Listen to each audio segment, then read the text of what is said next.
I smell 2018. No, I'm just kidding. We no longer have Urban Meyer at Ohio State. Jeff Brom's at Louisville. Rondale Moore isn't at Purdue. Ohio State's Ohio State. You get the point. In a matchup that has been played actually several times since that 2018 game. So in 2021, it was played in Ohio Stadium, and Ohio State won big. It was played at Purdue in 2023, and then Ohio State hosted Purdue last year, and now they're playing Purdue again. These teams have actually played 4 times in the past 5 seasons. This channel will make you a college football expert and help you enjoy watching games and make more accurate predictions. So what are you waiting for?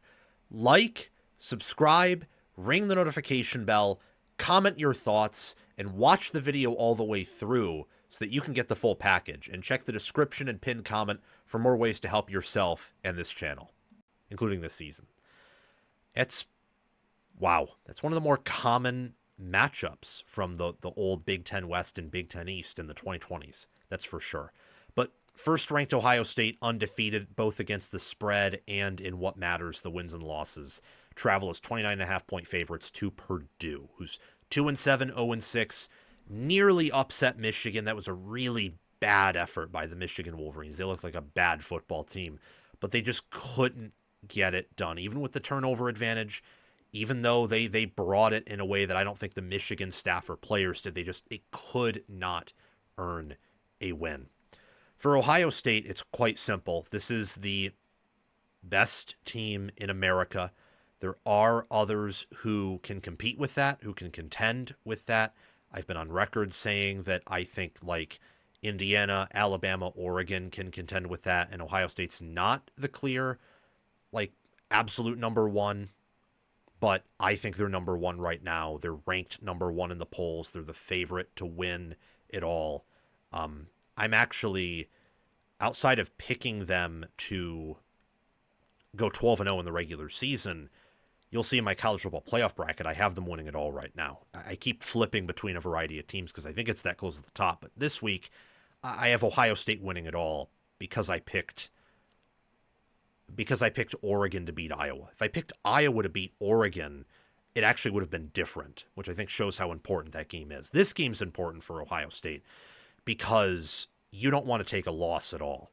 A loss to any of these teams outside of maybe Michigan at the end of the year would impact your chances at getting the bye, for sure. And a loss to Michigan would really not totally sour what the team has done, but Michigan at this point on the schedule is going to be their toughest test due to how Penn State has been trash and Texas has just not been the team people thought they were preseason. That is the game of the year. It always is in the regular season for Michigan and Ohio State.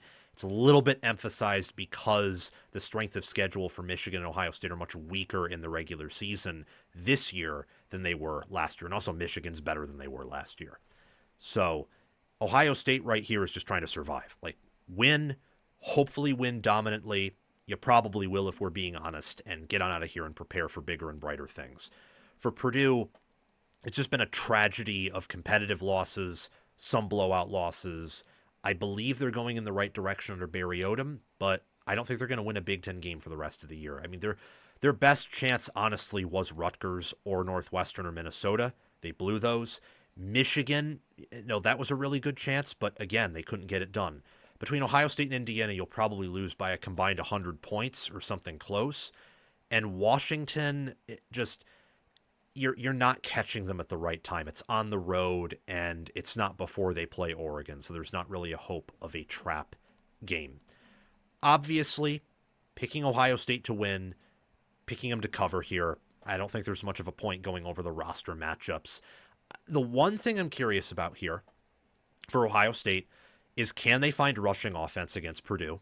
They have struggled to find that throughout the entire season. It is a rushing offense that I think is a little bit inflated by playing Grambling and Ohio and by being up by so much against your opponents that you've mentally broken them and then you can hand it off and have some success there. That's kind of what I think about this rushing offense, that the only reason it's averaging above 4 yards per carry is because of the strength of schedule in the non-con outside of Texas, because Grambling really is that bad. Ohio's a MAC team.